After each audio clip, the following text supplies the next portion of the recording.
The Advent season is a focus on the coming of Christ, both as a baby, as a God incarnate, but also the coming of Jesus in all of his glory and power at the end of time to usher in the reign of God.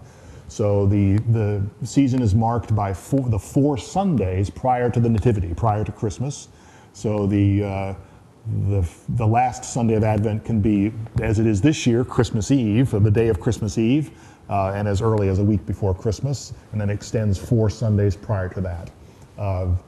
It's a season of contemplation and of reflection on the coming of Jesus both as a baby and as a king. Advent, for some traditions, has been a penitential season, sort of a mini Lent. It is to Christmas what Lent is to Easter. When I was in seminary in the 80s, I remember the liturgical books that I read were very clear that Advent is not a penitential season, but I don't know why it ever was. So for me, Advent's always been more about hope and looking forward to the coming of Christ. But apparently, there was a time when Advent had a penitential tone to it, again, sort of mimicking Lent. And the colors reflect that change. For Lutherans and Episcopalians, Roman Catholics, the traditional color of Advent was purple, just as it is for Lent. Purple for royalty, but also, I think, for penitence. Although I don't know why purple represents penitence, it does traditionally. But in the last 20, 30 years, more and more Advent has been celebrated as a blue season, royal blue, again, emphasizing still the kingship of Christ, the coming king. But blue is also associated with hope. Some of the Advent traditions really were home-based traditions, not unlike the tradition of Martin Luther bringing in the evergreen tree into his house and putting candles on it and inventing the Christmas. That's the Lutheran version, that Martin Luther invented the Christmas tree. Other traditions probably would have other views of that.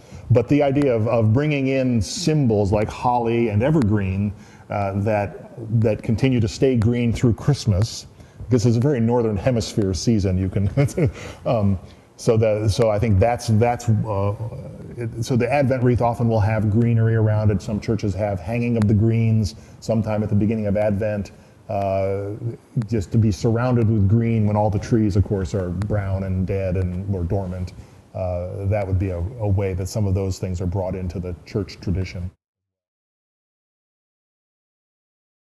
As a Lutheran, I would say what you would lose is sort of the focus on Jesus's ministry, its earthly life, and the degree to which cycles and calendars feed us, that to not celebrate the Advent or any of the seasons, you would lose some of the way that remembering this aspect of our faith, the expectation we have that God will come and bring justice and mercy and peace, that the mountains will be brought low, the valleys will be raised up, the rich will be sent away empty, and the poor will be lifted up. That's true every day of the year. And Lutherans are pretty clear that the church year is a sort of a heuristic or a teaching thing, and it's not necessary for the faith. But it has that value of reminding us of certain aspects of the Christian faith at different times of the year. Especially as Christmas has become the commercial season that it has, a lot of Lutherans that I know appreciate the chance to come to church and have it be just a little plainer, a little bit toned down, where we may sing one Christmas carol every Sunday or not, but since they're hearing them in the mall speakers and everywhere, the radio and everything, that they like the break from the sort of pressure that the cultural and commercial Christmas have put on them, that they look forward to Advent as a time to come to church and just sort of be away from all of that as Christmas comes.